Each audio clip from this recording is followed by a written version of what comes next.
President Trump keeps talking about the Iran nuclear deal, but he's not always talking about the one he's negotiating. Lots of times he's talking about the nuclear deal former President Barack Obama negotiated with Iran, a deal that Trump has said for more than a decade was disastrous. I was very proud to have knocked out the Iran nuclear deal by President Barack Hussein Obama. That was a horrible, horrible, dangerous document. They would have had nuclear weapons 3 years ago. But is that true? Was Obama's deal a dangerous document that allowed Iran to have a nuclear weapon? And is this new deal that Trump is negotiating with Iran better, worse, or the same? Well, whether it's better or worse is going to be up to you. And since we don't yet know exactly what Trump is negotiating, all we can do right now is understand the Obama deal. So when Trump's deal is announced, we have something to compare it to. So that's what I'm going to do in this video. And yes, buckle up because it is a deep dive. So Obama's deal was officially called the Joint Comprehensive Plan of Action, or JCPOA. There was one thing that both President Trump and President Obama agreed on. Both of them said repeatedly that Iran cannot have a nuclear weapon. The JCPOA deal was agreed to in July of 2015 and implemented in January of 2016 by not only the United States and Iran, but also China, France, Germany, Russia, the United Kingdom, and the European Union. The deal said that Iran's nuclear program would be exclusively peaceful, and the deal reaffirmed that under no circumstances will Iran ever seek, develop, or acquire any nuclear weapons. To ensure that happened, Iran agreed to allow continuous monitoring of its operation by the International Atomic Energy Agency. Iran also agreed to give up nearly all of its enriched uranium and almost all of its centrifuges, which are the machines that enrich the uranium. Some parts of the deal were scheduled to last between 10 and 25 years, and others were supposed to last forever.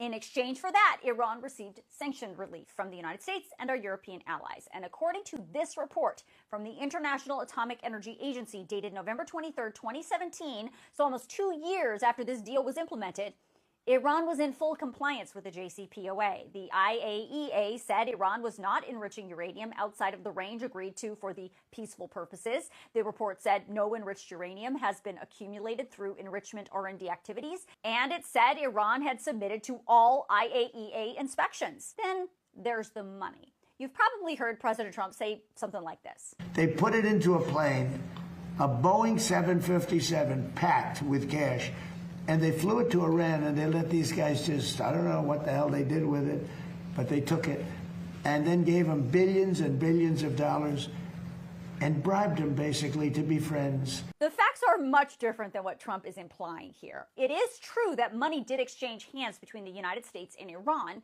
but that exchange had nothing to do with the JCPOA. The United States gave Iran about $400 million in cash in January of 2016, and then $1.3 billion in interest payment right around the same time the JCPOA was implemented. That's why it gets confused so often.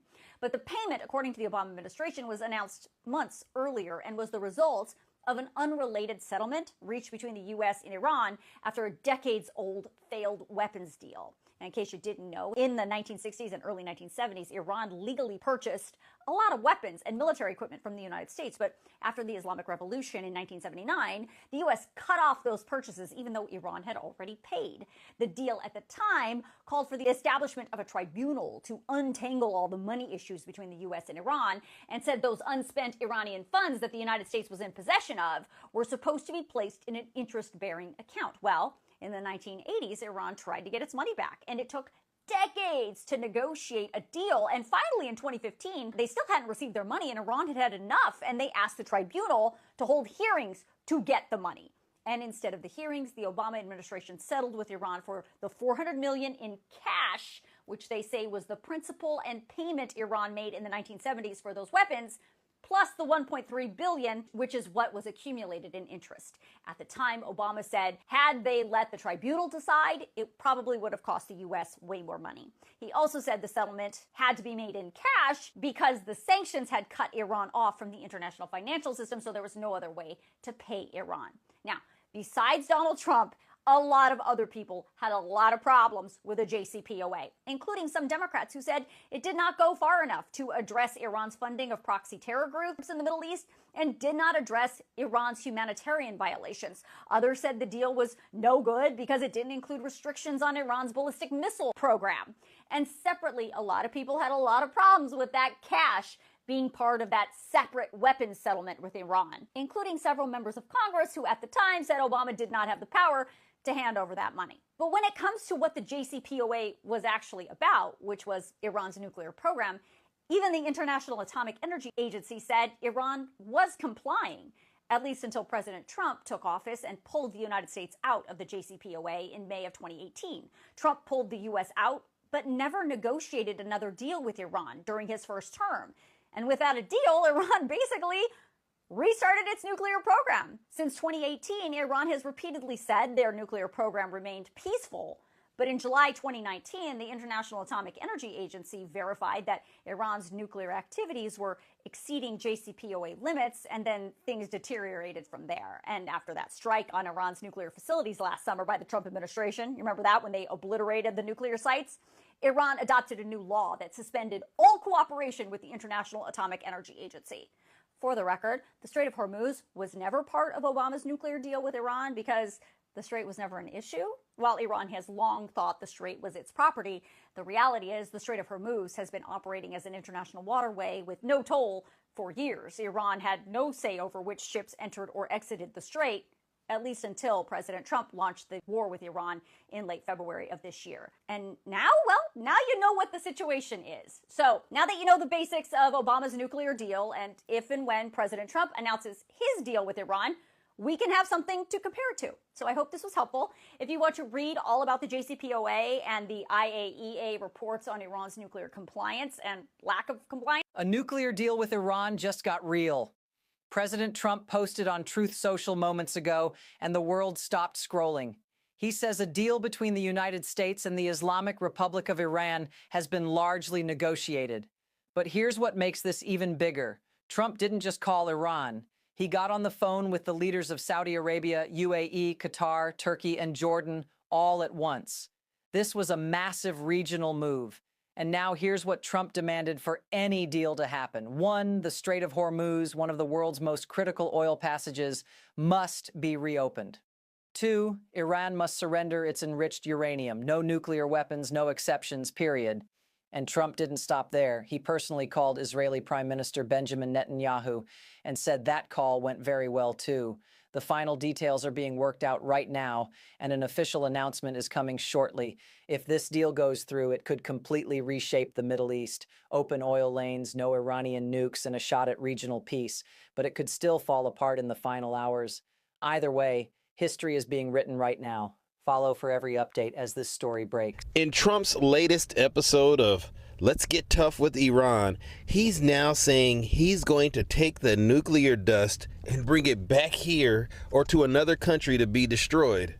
The enriched uranium, nuclear dust, will either be immediately turned over to the United States to be brought home and destroyed, or preferably in conjunction and coordination with Iran. It's like, who's advising him?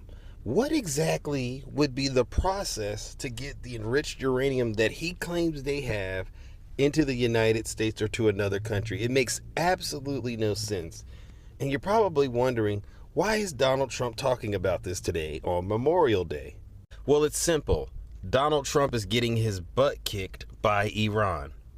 Iran has made no commitment in the current draft of the MOU with the United States to transfer nuclear material out of the country or take any nuclear-related action. According to IRGC affiliates, they are saying the negotiations about this are false and part of what they call U.S. psychological operation. Quote, there is no sentence in the text of the memorandum that exists so far indicating readiness to transfer nuclear material abroad. Furthermore, Iranian officials reiterated that there are, however, no guarantees that the United States would honor its commitments in any potential deal, and said that Tehran does not care about threats. With the economy tanking here in the United States, it's really clear what Donald Trump is doing. He's posting on social media so that he can try to keep the gas prices as low as possible. Because really, the Iranian government and the people, they do not trust the Trump administration, and they will not do business with the United States as long as he is the president. A deal was 48 hours away. Then Netanyahu made one phone call and Donald Trump folded. Here's what they're not telling you at the top of the hour. Less than 2 days ago, Trump himself posted on social media suggesting a nuclear deal with Iran was imminent. The markets moved. Oil dropped 5%. Stock futures for the NASDAQ, S&P, and Dow surged. Everyone exhaled. Then MAGA warhawks started calling. Then Netanyahu called. And just like that, Trump reversed course on the two central issues, the mechanism for unfreezing Iranian assets and the scope of a ceasefire in Lebanon. A well-informed Iranian source told Al Jazeera negative vibes are now surfacing. Iran is watching Washington back away from commitments its own mediators had already agreed to. And Trump's response? He posted an AI-generated meme of a missile strapped to an airplane that read, "Thank you for your attention to this matter." Iran's IRGC responded immediately with a photo of American aircraft destroyed by Iranian drones.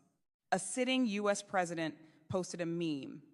Iran posted a body count. It gets worse. An insider claimed the Iran deal was 95% done. The remaining 5%, Iran opening the Strait of Hormuz and surrendering all nuclear material. That's not 5%. That's the entire leverage. Iran has already raised its uranium enrichment ceiling from 3.67% to 20%. They are not moving. They told every mediator, including Pakistan, no signature until every clause is guaranteed. Non-negotiable. Meanwhile, back home, Trump is demanding White House redecorations, taking crypto payments from donors for access, and his family is quietly getting richer while he holds the nuclear trigger. Even Megyn Kelly, not exactly a progressive firebrand, said on air, "I've never seen a family get so rich off a presidency." She called out the stock trades happening right before Trump's Iran announcements. Trades. Before. Announcements. And nobody's being held accountable. Republican Senator Tom Tillis put it clean. Secretary Hegseth told the president that Iran had been obliterated and that America could dictate terms. Now, the Strait of Hormuz is still under full Iranian sovereignty, uranium is staying in Tehran, and frozen assets are going nowhere. Meanwhile, Democrats are up 7.4 points on the generic ballot, higher than the 2018 blue wave. Trump's approval among voters 18 to 29 has cratered to negative 57 inches May 2026. That's not a dip, that's a collapse. So here's the real question. If Trump can't close a deal without Netanyahu's permission, who is actually running American foreign policy right now? Kidding, but so this is a huge, huge breakthrough. I'm going to be honest with you. I don't think there's any way that you can make a deal with these guys because they're terrorist thugs. But I trust my president. I trust my president. I voted for him 3 times. He's always been right. He's always come out on top. He's always put America first. I have said it so many times that this move, this is a country that has chanted death. When I say country too, I mean this crazy, worst idea next to DEI called Islam, radical Islamic Republic, ever since they took over this beautiful, rich, plush country and ousted the Shah, who had amazing relations with the United States, kept the region completely stable, had an amazing relationship with President Nixon. They did the same thing to Nixon. I mean, Watergate was a joke compared to what Barack Obama, the divider, traitor-in-chief, did to our country and did to Trump back in 2016, initiating and launching the Russia collusion hoax, as well as Arctic frost. So when I first got this announcement, when I first heard this announcement, I got to say I was a little deflated because I don't think there's any way you can make a deal for these people with these people, because even if they agree to anything, they're not going to agree to anything because they're lying, deceitful, evil scum of the earth. But I trust my president. And so I know there's no way in a million years that he would ever agree to something, that he would ever sign the dotted line, that he would ever say, okay, enough is enough, especially after going after his daughter.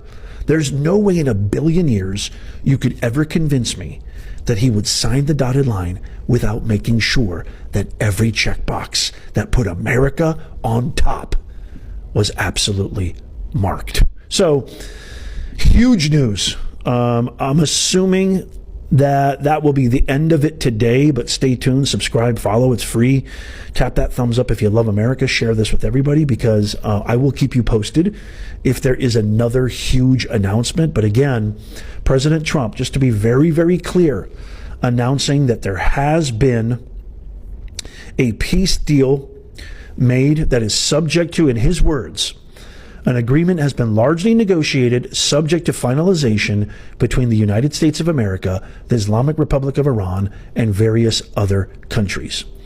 And he ended saying, in addition to many other elements of the agreement, the Strait of Hormuz will be opened. Thank you for your attention to this matter. So, really curious to see what you think. Let me know in the comments down below. You know what I think, but I love my president. I trust my president. He represents the people better than anybody I've ever seen walk the hallowed halls